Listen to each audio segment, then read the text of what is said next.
बिस्मिल्लाहिर्रहमानिर्रहीम। अस्सलाम वालेकुम बच्चों, कैसे हैं आप सब। आज मैं आपको जो कहानी पढ़ाऊंगी वो है बाबर की दिलेरी।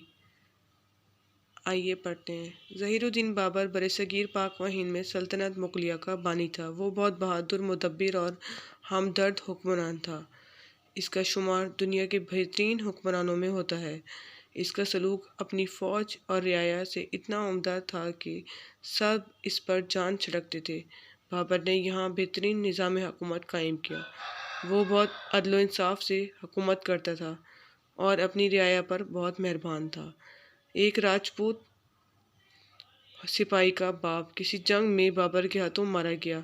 वो सिपाही बाबर से अपने बाप का बदला लेना चाहता था। इसके दिल में इंतकाम की आग भड़क रही थी।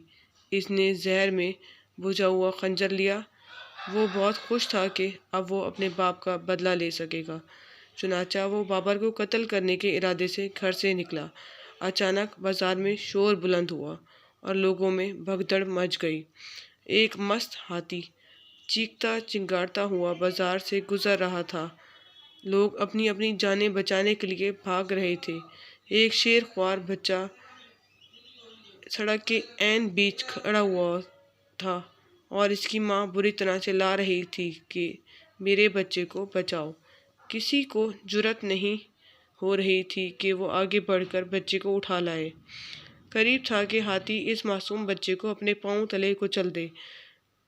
अचानक एक अजनबी तलवार लेकर आगे बढ़ा और हाथी के सामने खड़ा हो गया। हाथी ने इस पर भरपूर हमला कर दिया। अजनबी ने तलवार के वार से हाथी की सूंड काट कर रख दी और हाथी चीखता चिंगारता हुआ पीछे की तरफ भाग गया। इस अजनबी ने बच्चे को सड़क पर से उठा लिया और इसकी माँ के हवाले कर दिया। यह अजनबी बाबर था। राजपूत सिपाही ने अपने दुश्मन को पहचान लिया।